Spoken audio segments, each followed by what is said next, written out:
for a moment or two. I'm just setting the live stream up. Hopefully it shouldn't take too long. And then we'll get ready. I'll just hang on for a moment so anybody that does want to come in and watch can arrive.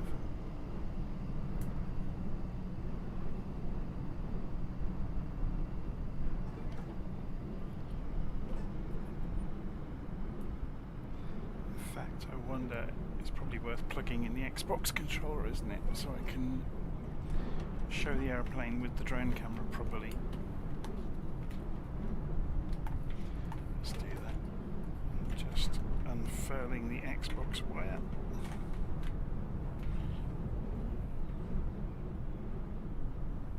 So bear with me, it's going to interrupt flight sim probably. The moment it gets sight of it, there we go, keep default. Resume. And yeah, it's already throwing the view around with the famous Xbox controller drift. Okay, so we'll go and put the... Oh, we need drone camera first, don't we? So, drone camera. Drone speed is going to be 2. There we go. Zoom in slightly, because it's always fisheye and it's annoying when it does that. Okay, so this is the CAC-25 Winjeel in Microsoft Flight Simulator by Ants Aeroplanes. Let's go in closer and have a look at this.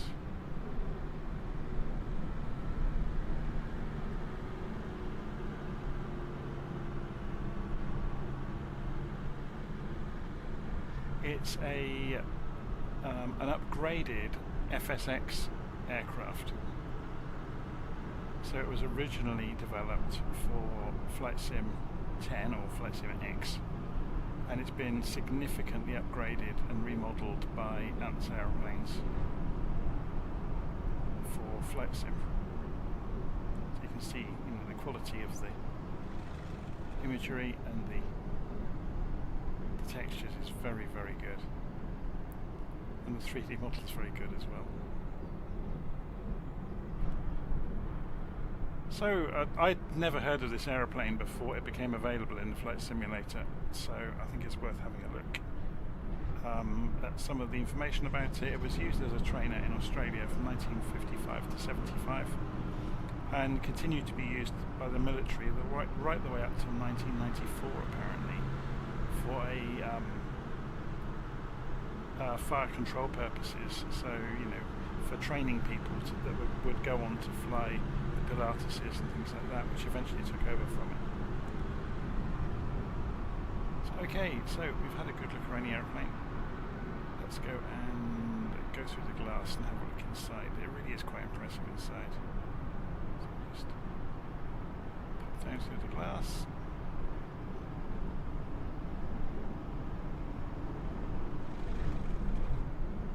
So yeah, the entire cockpit is really, really nicely modelled.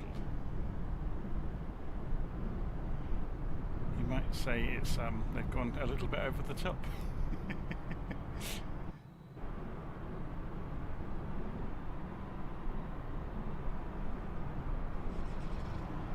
Pretty much looks real.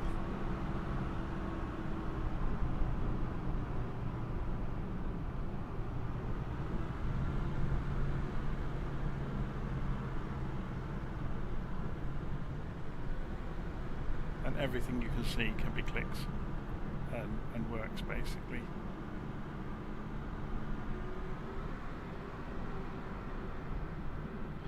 Okay, so Two-Tone Murphy's just finished trying this out. Oh, has he indeed? I've just finished writing some notes on a scribbled piece of paper to get the thing started up. So this is going to be good fun. It's very easy to fly. I've flown it for 30 seconds before I started doing this live stream, so we're going to go for a fly around, no, what's the name of the airfield? Let's get it right before I get it wrong immediately. Parafield Airport. We're just north of Adelaide. So apparently this is a famous training airport in Australia. So, okay, let's go and do away with the drone camera. So I'm just going to put it to one side. Hopefully it won't start doing the famous Xbox drifting. And we'll come away from the drone camera. We're back in the pilot view now, so we've got the head tracking on so we can look around easily. And let's start working our way through my own instructions. So first things first, we've got the ground flight switch, was essentially the master power switch, which is here. So we'll switch that to flight. Let me just check the volume levels as well. So what have we got coming out of the sim? Let's turn it up for you so you hear all the sounds. So we'll put that on flight, and you can see that's brought the power on because the radio's come on over there already. So the throttle needs to go forwards a little bit. So we're just going to ease that forwards.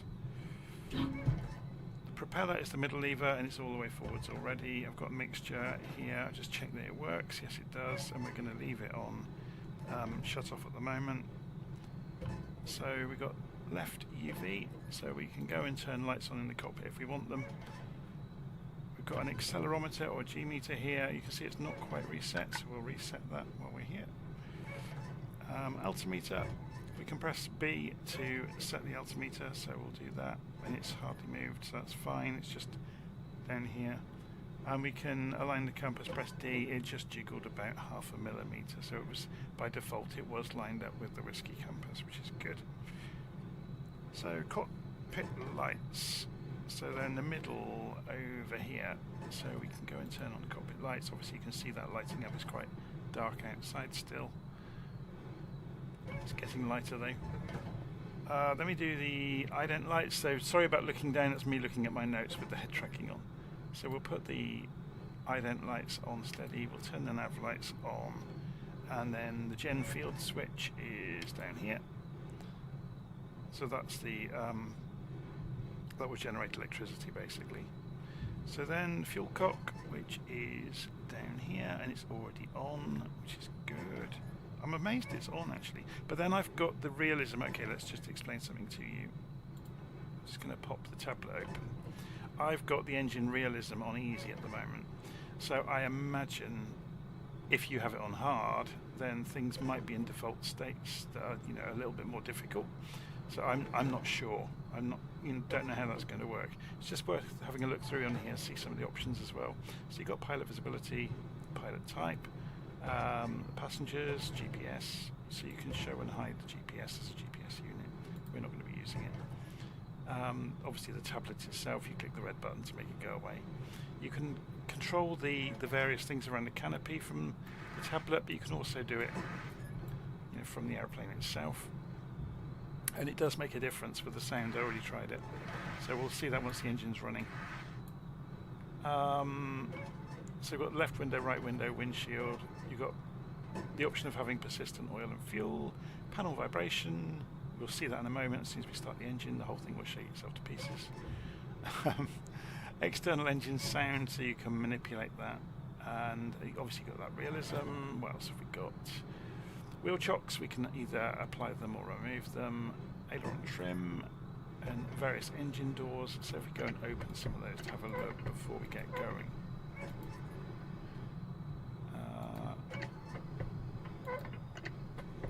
So let's go and have a look now around that engine block. That's ridiculous, isn't it? They really have gone to town with that. Okay, so if we go back inside and close those doors back up.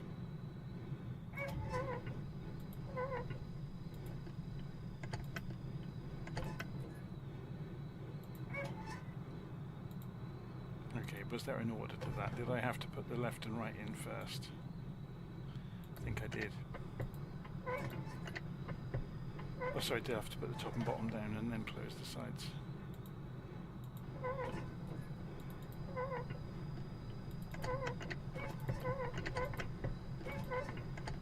Or maybe it's just being fiddly. There we go. Okay, so obviously there's lots of options here. Do we also have... So anything that's in the cockpit you get to shortcut through here, which is interesting. There's a hidden autopilot. That's common with ANTS airplanes, they typically do that. You can obviously set radios as well. Okay, so we're going to put that away and not refer to it anymore. Right, let's go through the engine startup sequence. So boost pump goes to on, and then primer on the left side of the cockpit. 2, 3, 4, 5, 6 on a warm day should be enough. Ignition is over here somewhere. By ignition they mean the magnetos on the checklist. And then the starter is underneath the red cover, so what we do is we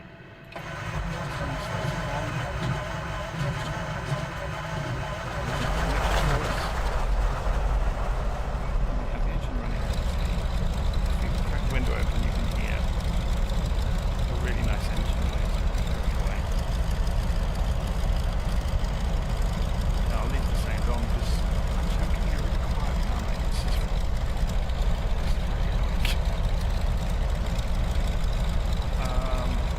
I'm just going to figure out which one of these cables is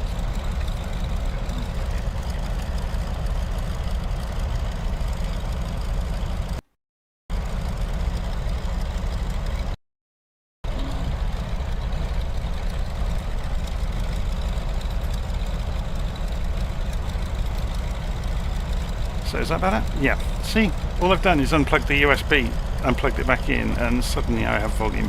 So I apologise for being so quiet previously. I hadn't noticed that earlier.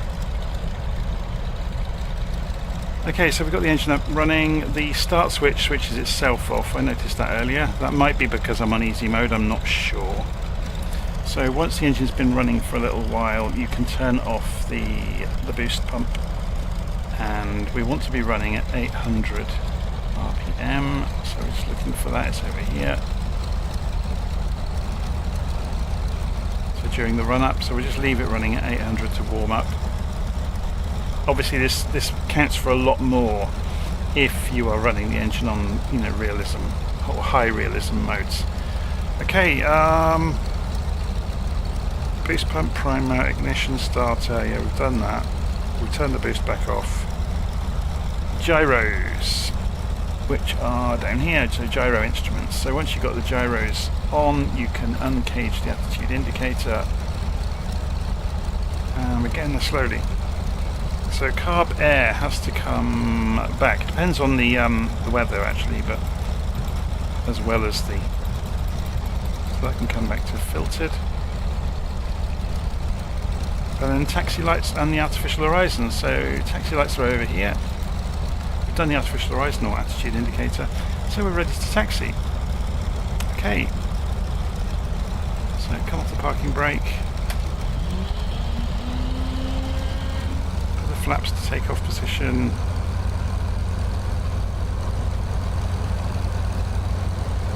And wave goodbye to the nice guy that's been waiting for us all this time. So this is Parafield, north of Adelaide.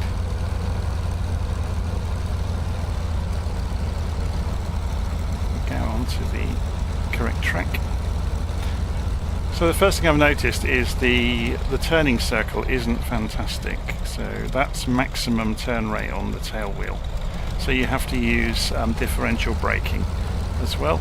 If you weren't aware, differential braking, I think on the default of Flight Sim is set up for the keypad keys, for the minus sign and the multiply sign or asterisk at the top right corner of the keyboard.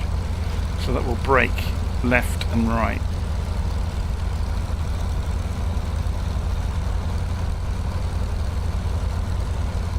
It's really nicely done airport, isn't it?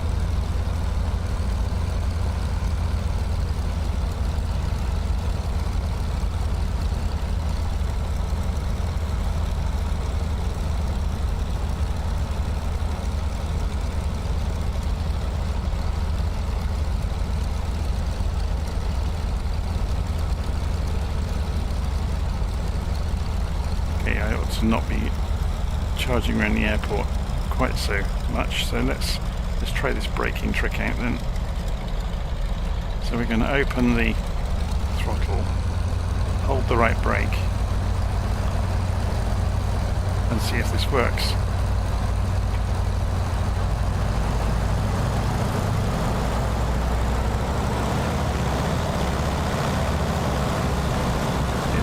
does.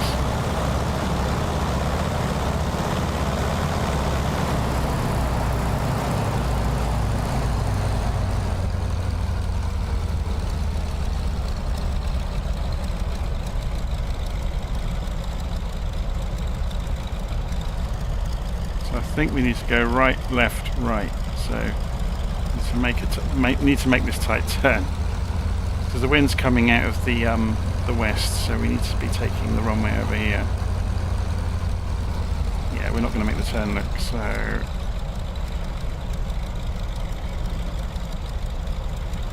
Same again. This is really, I haven't got rudder pedals, so I haven't got toe brakes to do this. This would be a lot easier with rudder pedals and toe brakes, but if you don't have them, you can get away with it with the keyboard.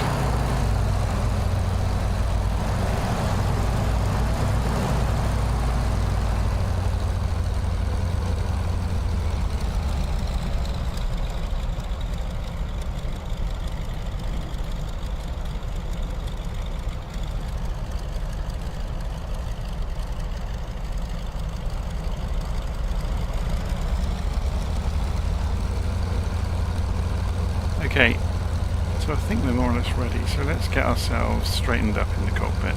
Now we've been doing our gymnastics on the taxi.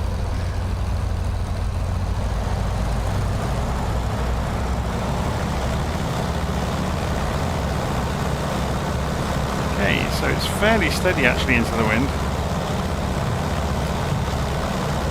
and comes off the ground really quickly.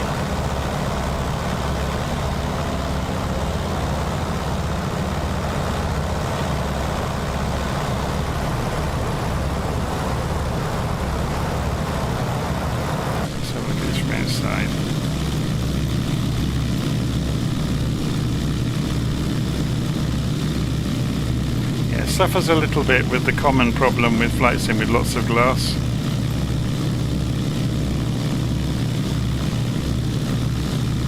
What's the volume like? Just check that so you can hear me over it, can't you? Just about.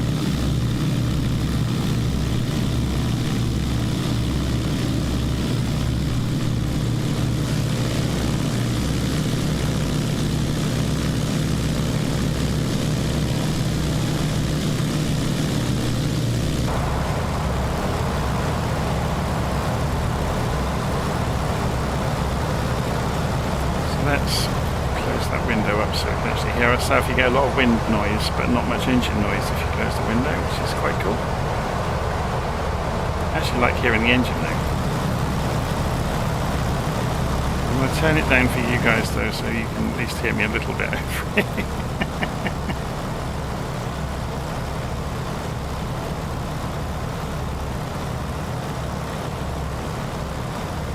Okay, so this Parafield airfield is really nicely done, isn't it?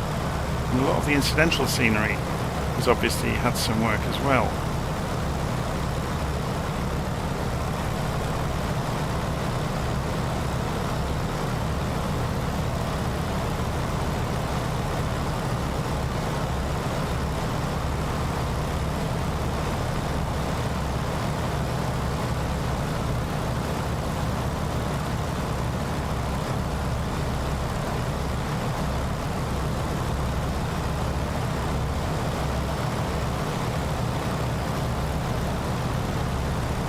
Okay, let's turn round and go south. So we're going to use the gyro compass to do this. It'll be interesting to see how much this drifts during turns.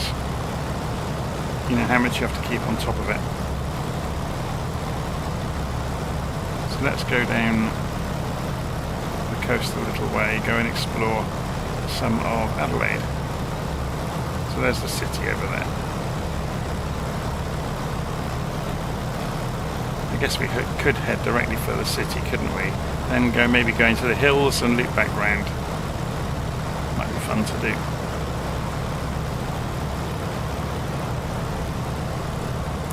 But someone was saying about the blue leather seats. They look real, don't they? It's very odd. Let's put myself forward in the cockpit a little bit.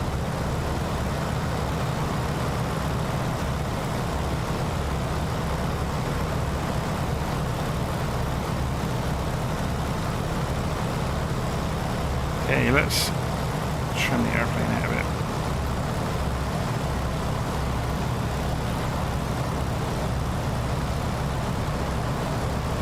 That isn't auto rich, so we'll go for that. I guess we could go for auto lean while we're just cruising along, couldn't we? And this can go... Apparently this all does influence the engine correctly, so it'd be interesting to keep an eye on the needles while we're flying and see how it behaves. So if we push it into a side slip, just watching the instruments, it's good, isn't it?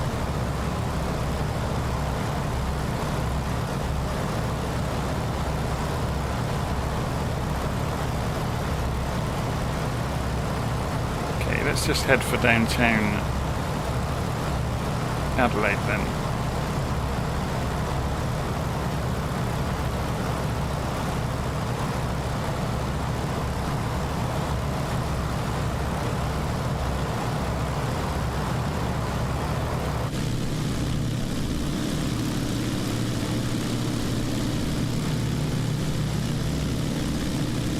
What a great little aeroplane.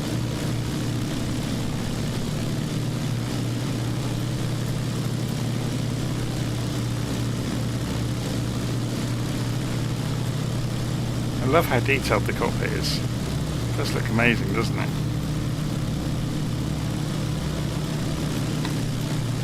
It's very, very stable as well.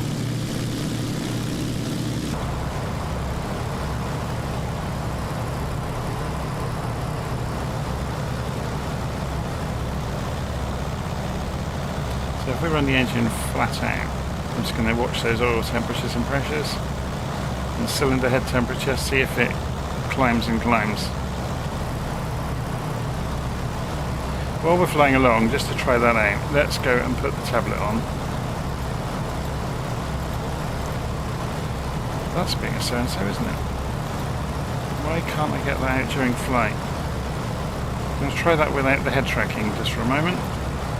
See if it's something I'm doing.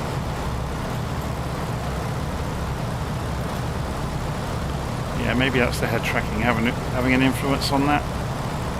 So we're going to put the engine on hard.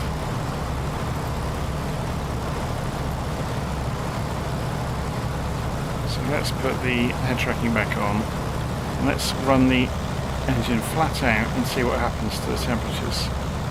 Or yeah, it's starting to die. It doesn't pick up very quickly.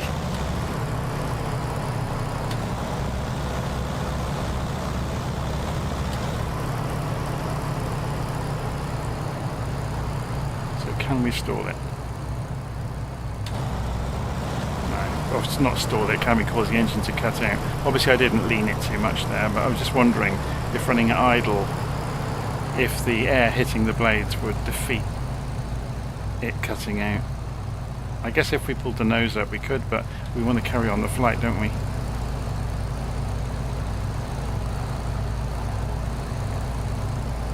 Okay, so this is downtown Adelaide, we're just approaching. Let's lose some altitude, shall we? Coming up to, now is this knots or miles an hour? It's not actually, oh it's knots, yes. Okay.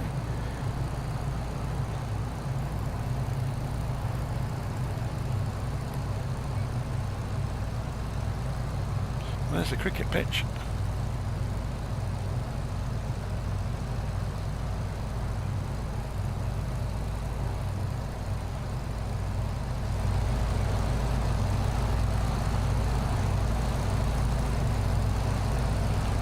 Not actually spent much time in this part of the world. They've done the photogrammetry quite well, haven't they? Surprisingly well.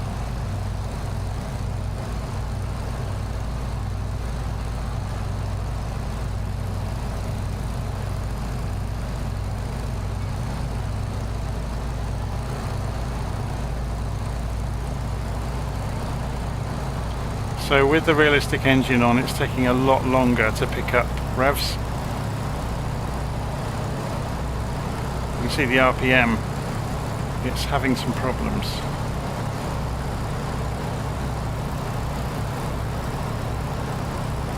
I'll go auto rich on purpose. I'm having to look after the engine a lot more.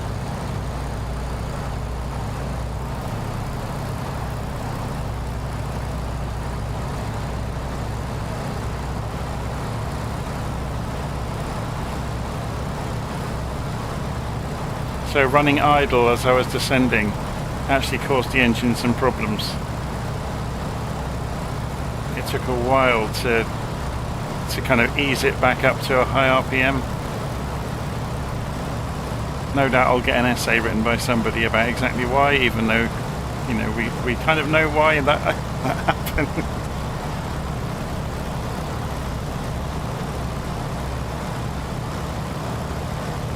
It's very cool, isn't it?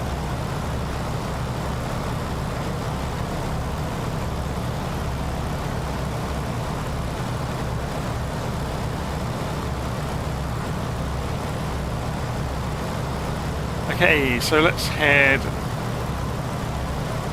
east into the hills. And then loop back round after going into the hills for a while, back towards Parafield.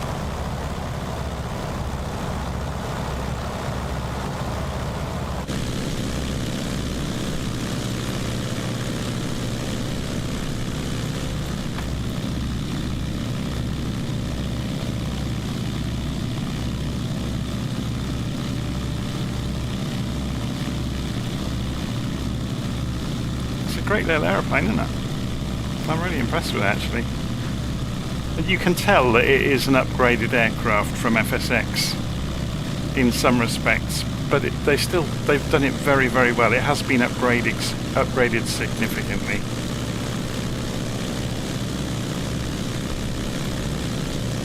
But it's a shame about the perennial problem with dials showing through glass in strange ways. Flight Simulator. I know it can be solved, so it's obviously something for Ants aeroplanes to have a look at.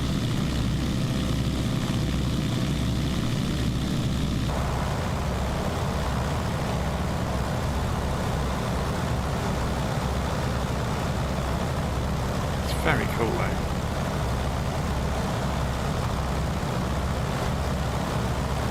Should we try having a play with the landing lights as well? So that's okay, let's wind that down.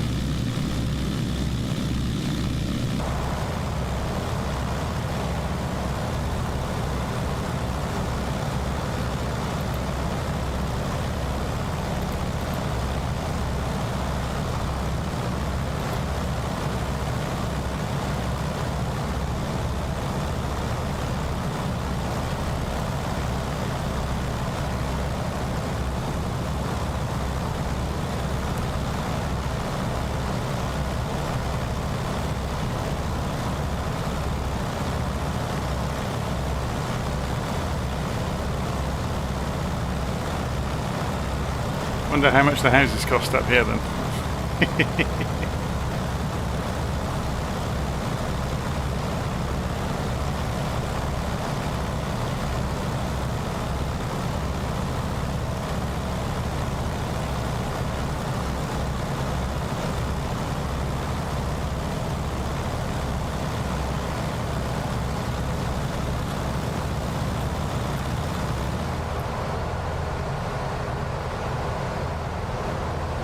I prefer hearing the engine.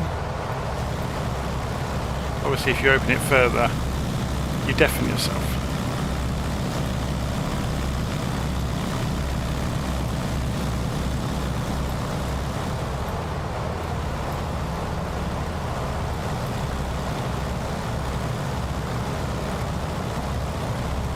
Okay, let's go and find Parafield then. So let's have a look on the map. So if we carry on up to Cuddly Creek and then do a left turn, so you can see the water out there already. Head west once we get to Cuddly Creek. should take us straight to Parafield.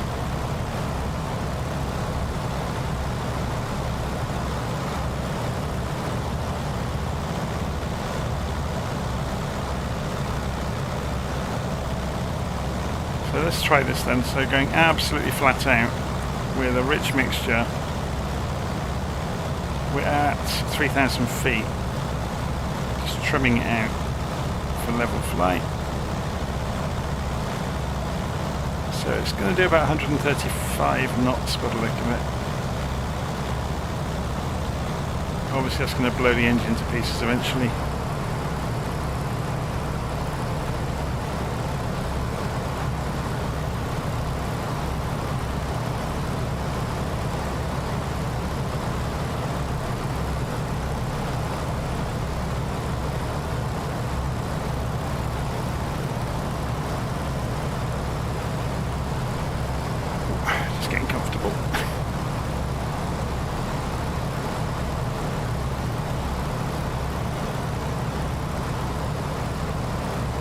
Okay, so I think the second one is actually Cuddly Creek, isn't it? Let's just have a quick look at the map. Oops, that's not what I meant to do at all. Millbrook, okay. So Cuddly Creek's to the right of Millbrook. So you've got Kangaroo Creek Reservoir Lookout, which is just down to our left down here. So this is a reservoir then, yeah, you can see it's dammed up here in the valley. It's quite cool, isn't it?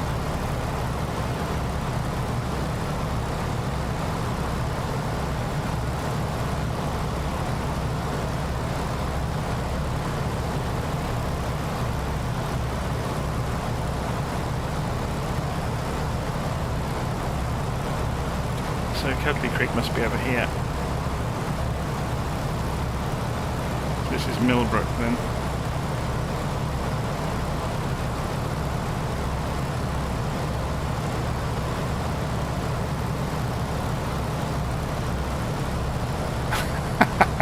I've just seen the comment from Aussie Captain Sarcasm saying, yeah, essentially those expensive houses up on the hill. If they haven't burnt down, yes, they are very expensive.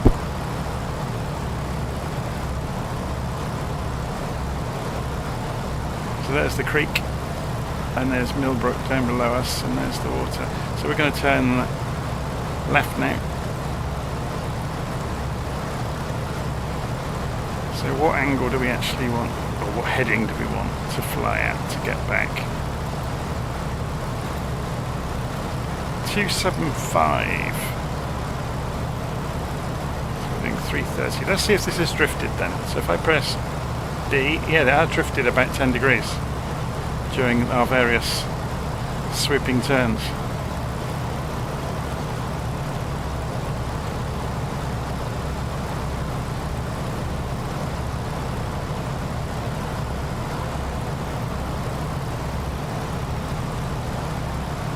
Okay, so it's 275 degrees.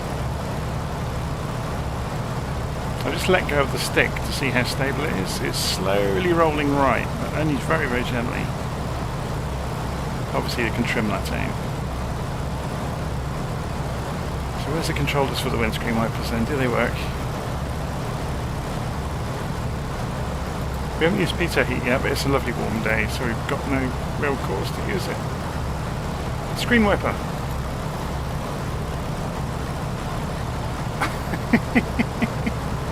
Very cool.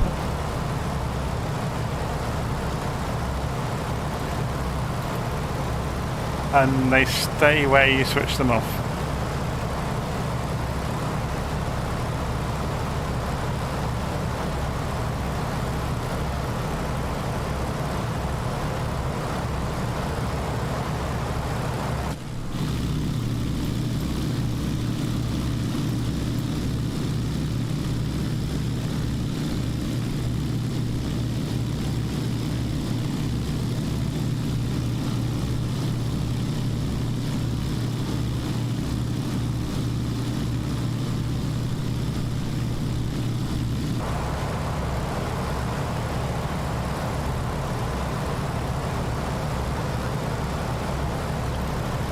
This is the airfield we can see coming in a big patch of grass.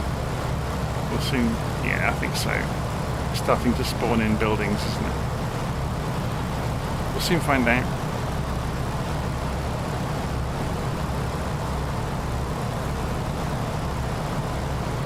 So given the wind, if we go and have a look on the map, wind's coming in from the west, so I imagine we'll be landing 26 left or 26 right. We took off 26 right. So I'm busy turning away from the airfield here while I'm looking at the map. Yeah, there's the airfield.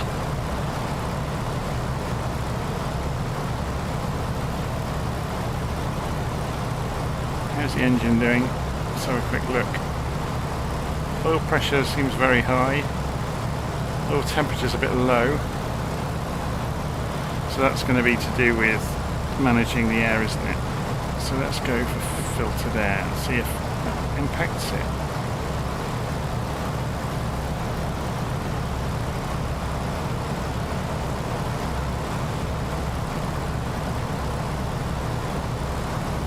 Cylinder head temperature is perfect, fuel pressure is high, temperature is quite high, but we've been running the engine quite fast the whole time.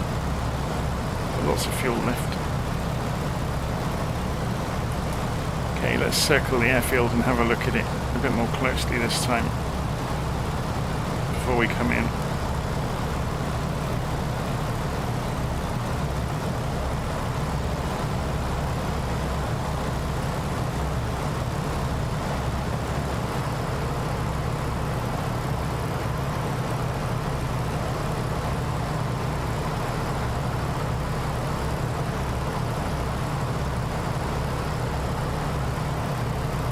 There's a lot of grass area, isn't there, over to the...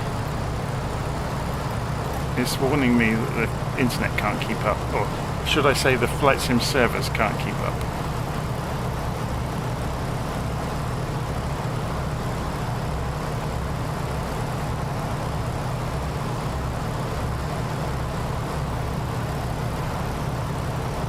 There's obviously a retail village over here with about 1 million cars parked outside the shops. We'll circle round past it and have a look in a moment.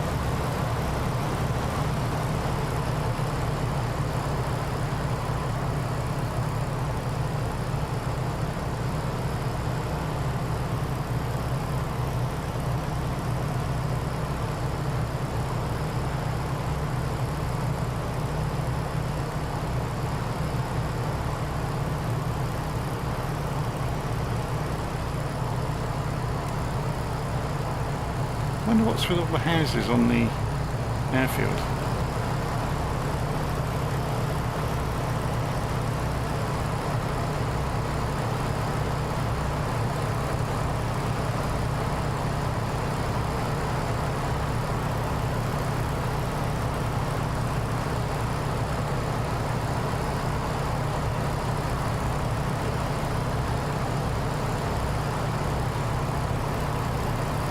Obviously this is very improper what we're doing, flying wherever we want over the top of the airfield. This normally wouldn't happen. I want to go and have a look at the shops.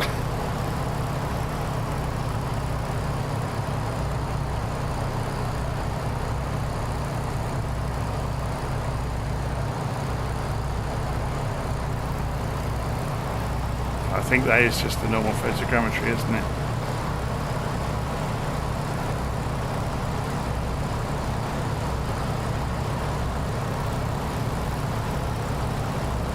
I don't think they're custom buildings at all.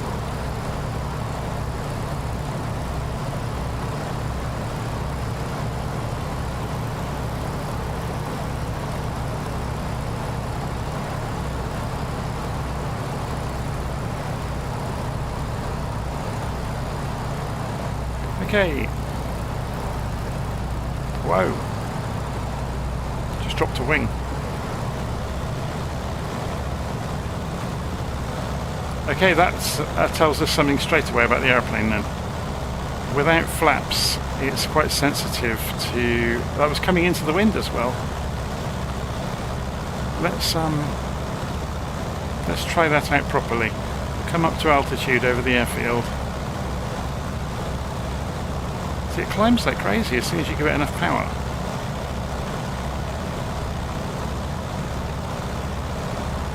So the flight model seems to be quite accurate then. It seems quite dangerous. We'll wait till we've got a few thousand feet and then we'll try stalling it on purpose. Go nose down, get some airspeed.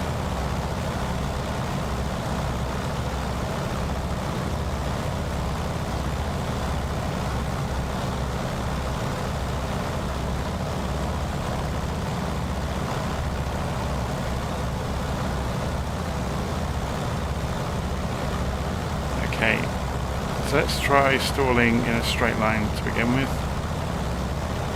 So we'll do a power on stall to begin with.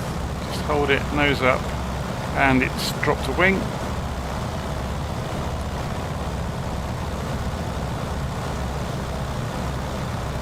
What about with power off then?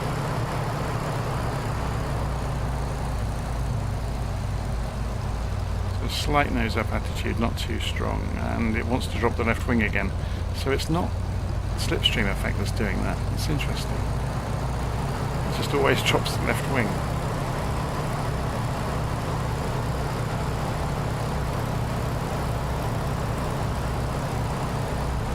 Can we hold it if we just ease it into low speed flight? I wonder if rudder has any bearing on it. Nope. And that's going to try and spin.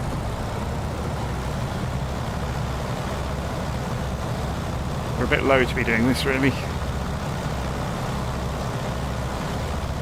So it will spin like a top.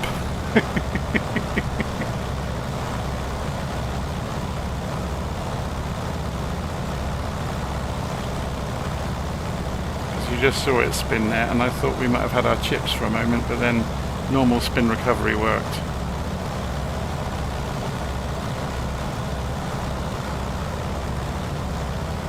Okay, let's do left pattern in and come in runway 26 right, I guess. That's the shortest taxi back as well.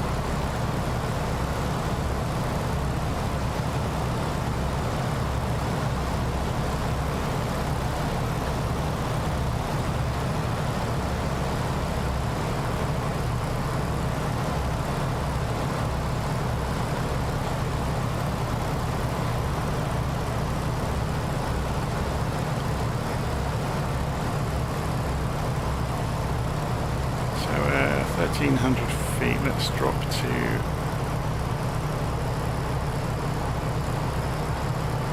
1,000 feet.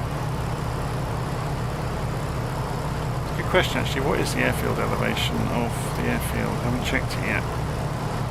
Let's have a quick look while we're flying out, if I can grab the mouse.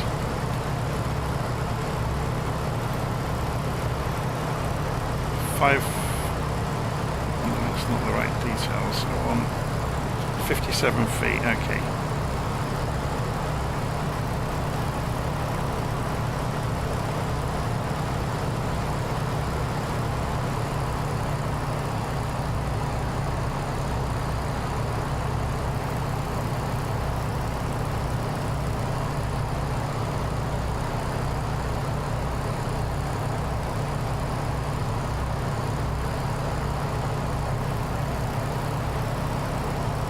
Given myself quite a long way to run in.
pretty much three-pointed it, which was a bit just luck, I think, but it was very stable after our kind of, you know, adventures with stalling.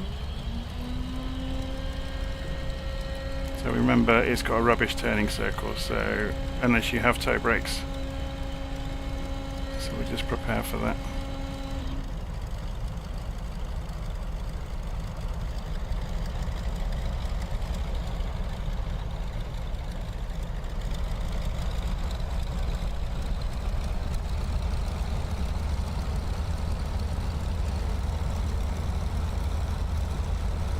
I love the way the instruments shake around.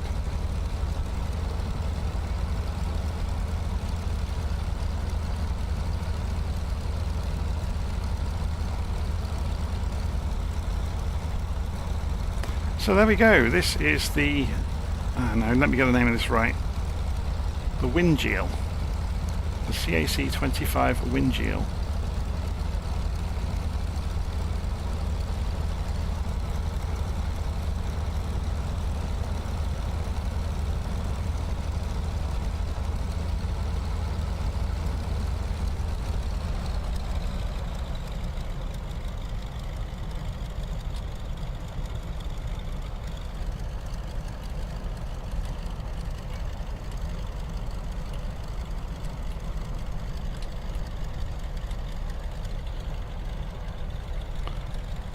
We'll play chicken with the forklift, shall we?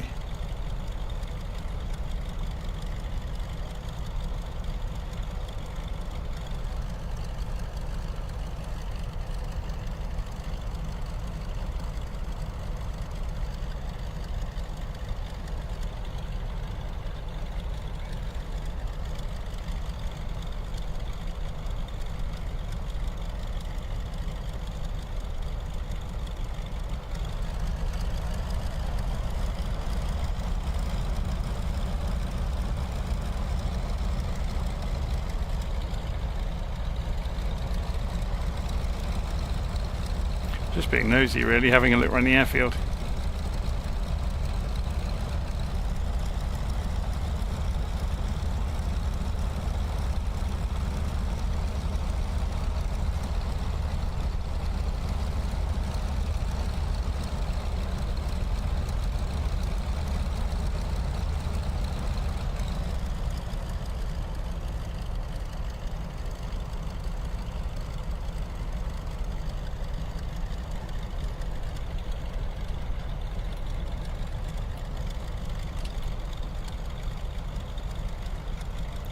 Down here at the end.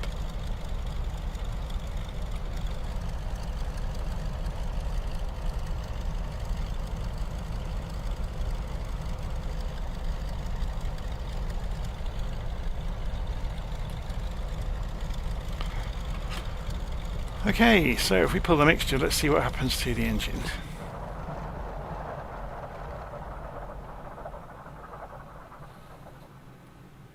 And I presume then it's just a case of turning things off that we turned on around the aeroplane earlier on, which shouldn't be too difficult.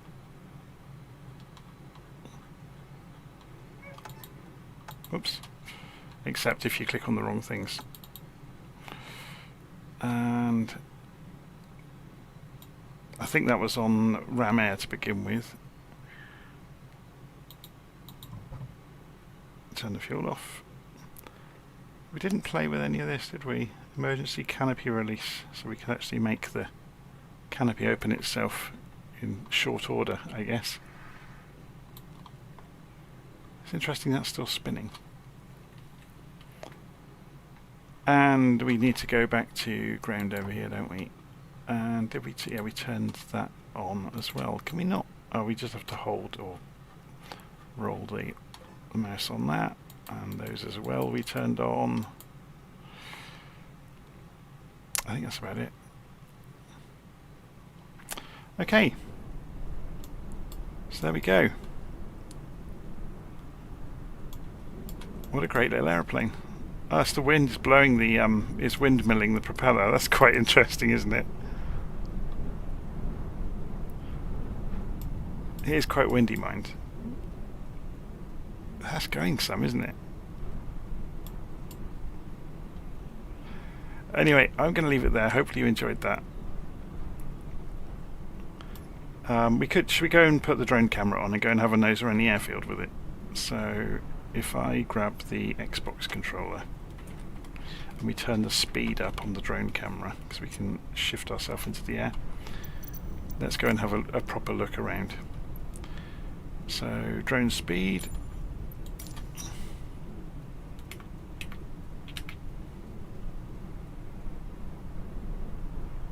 I'm interested to see what these houses were.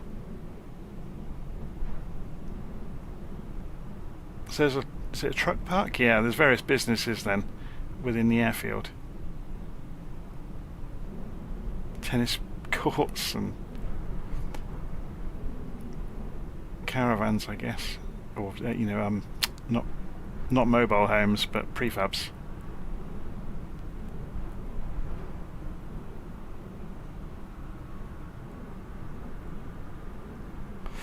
Those are custom trees. Don't often see those in the simulator.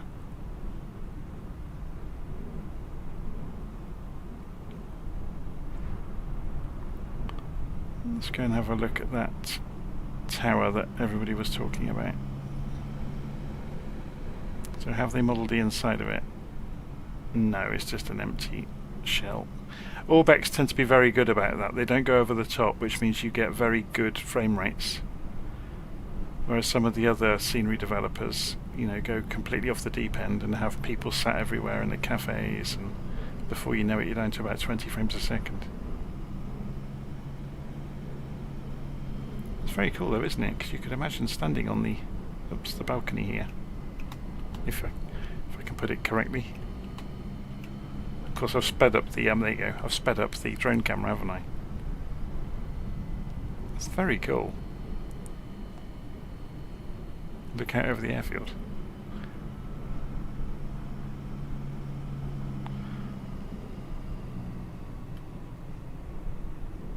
So there you go.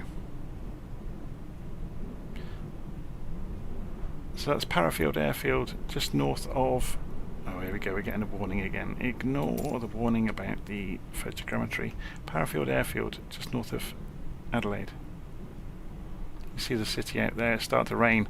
We got back just in time by the look of it. Some horrible rain clouds rolling in from the sea.